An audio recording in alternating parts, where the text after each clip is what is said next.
Welcome back. All right, so the other team I'm going to discuss today, earlier discussing Florida, of course, I want to discuss the Anaheim Ducks.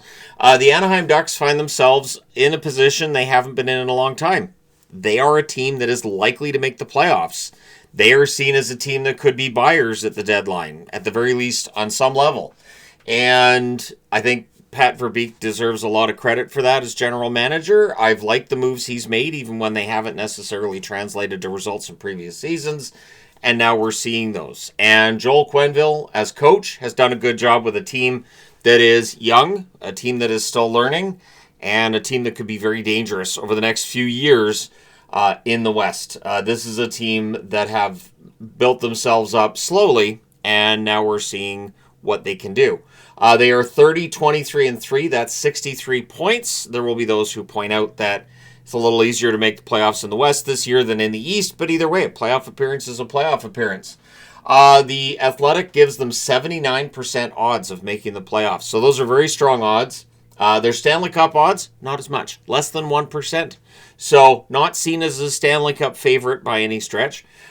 Even if you did, say, go on a run as the Ducks and you get past the first two rounds, whoever you meet in the conference final from the Central could be a pretty good team. So I understand the less than 1% Cup odds being given there. Their goal scoring has been right around league average, which is much better than previous seasons. 3.20 goals per game, that's 15th.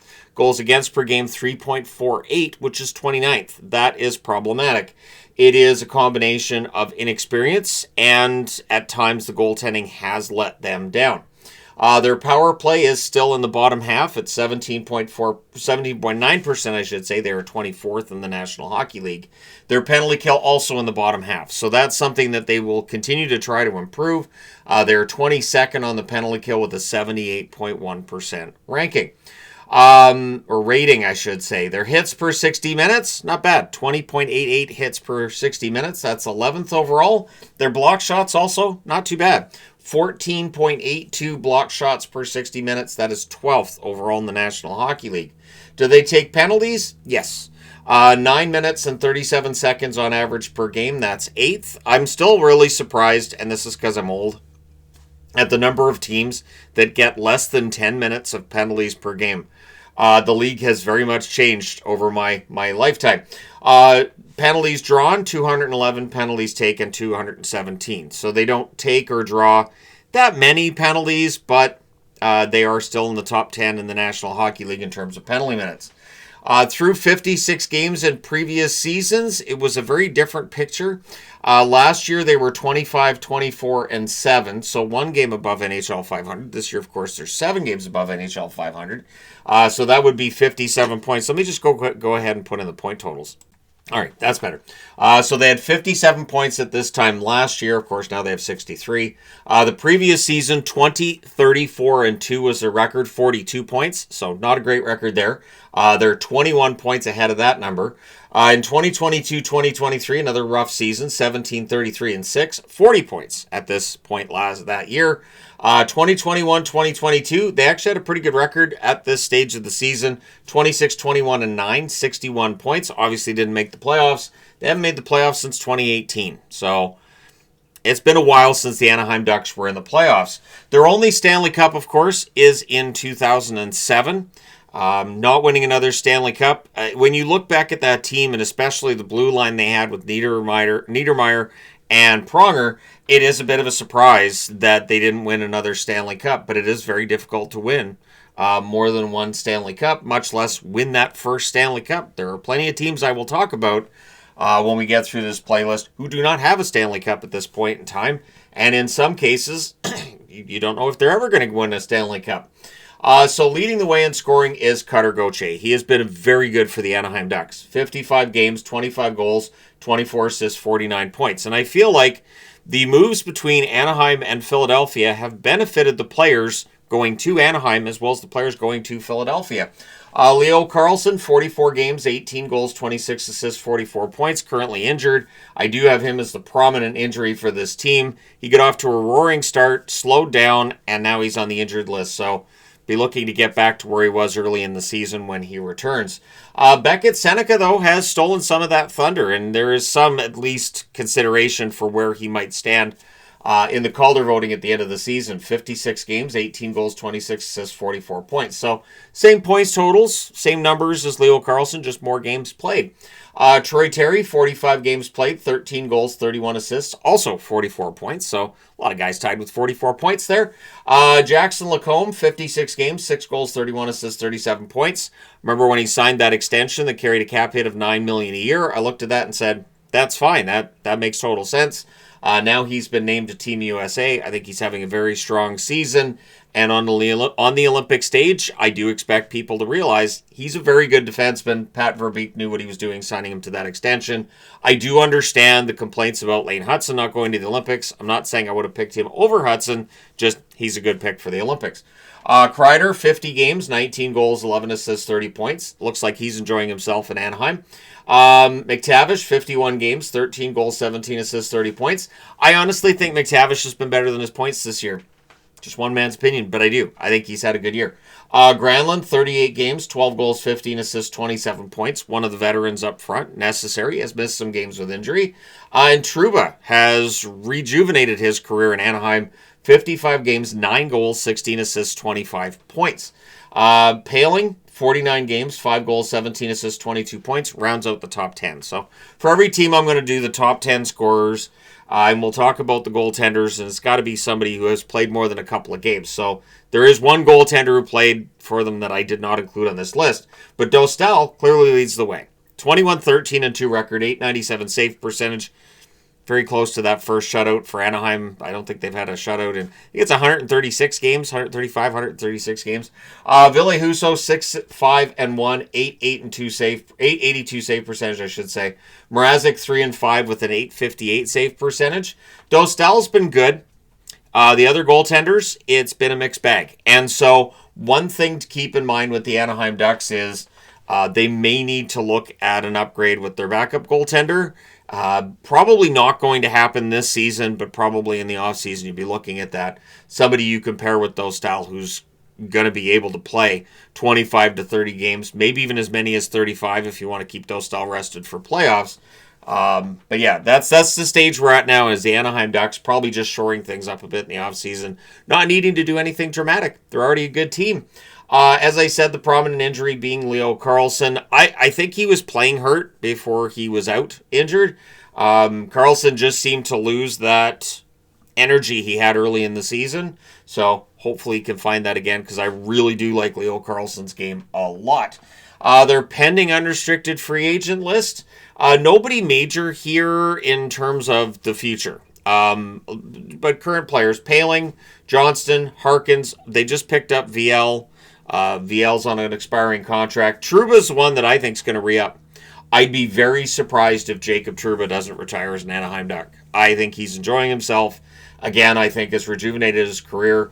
He's putting up decent numbers offensively for where he'd been in previous seasons with the Rangers.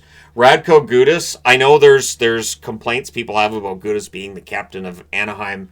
But the reality is Gudas has provided them with solid leadership when they've needed it. Gudas plays with an edge. Some people think he's a dirty player. I get it, but he definitely plays with an edge. And I think they've needed that. Both Trouba and Gudas have provided that sandpaper on the blue line. And Trouba, it does not feel like, gets nearly as many accusations of dirty play thrown at him since he went to the Ducks as he did with the Rangers. I don't know that his game has necessarily changed. I think there's the visibility issue. Playing in Anaheim, you're going to get less attention. Mrazek's on an expiring contract. I do expect that he will go to free agent market. I don't think he ends up being brought back by Anaheim. I don't think Husso will either. I think they're going to figure out that backup spot this coming offseason. In terms of a best contract with this team, I went with McTavish. McTavish at $7 million till 2031. It's a very reasonable contract for what he provides. $7 million now, I would say, is basically the equivalent of what $4.5 million would have been 10 years ago for a contract. Maybe even more recent than that at $4.5 million. I don't think it's that big a deal. We know the salary cap's going to keep going up, which the Ducks should benefit from because they got a lot of young players here that are going to need extensions, and they're going to have a lot of cap space to get those extensions done. The worst contract, I picked Killorn. Killorn has not provided them with the kind of numbers that would justify the $6.25 million cap hit that is through 2027. At some point in time, maybe you end up moving Killorn's contract to create a little more cap space to sign players. We're not at that stage yet, though, for Anaheim, and since there's just the 1 year left after this season, maybe he finishes his contract on the Ducks. One thing to keep in mind is remaining schedule strength. So since they're going to be playing against other Pacific teams a lot, their remaining schedule strength is not that strong. They are 30th in terms of remaining schedule strength. So it is interesting because the remaining schedule strength, it's a lot of Pacific teams that have a relatively easy schedule from here because they're all playing against each other. So Anaheim's going to have to be very good within their own division in order to maintain the spot that they have. But I don't see any reason why they can't. This is an Anaheim team that has all of the right ingredients up front on the blue line. And I think Dostal can be very good come playoff time. So I'm anxious to see what they're able to do when we get to the playoffs. I do think they will make it. I think that's 79% for playoff odds. I think that's just going to increase. The one thing to keep in mind with Anaheim, it is a young team.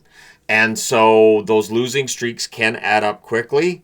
But I don't think we're going to see that with Anaheim. I think Anaheim's going to stay above that playoff line. I don't think there's a lot of players that have gone to the Olympics from this squad. One thing that I didn't do with this board, and I didn't do it with Florida, so I can't do it for this series. But look at which teams have like a lot of players going to the Olympics, and as just as a discussion point. But one thing is with a lot of these young players getting that rest and a chance to reset, we should see a very energetic Anaheim Ducks team coming out of the break, and maybe for a couple who feel like, hey, we could have gone to the Olympics, we got snubbed. Maybe a guy like Gauthier has a really good run coming out of the break.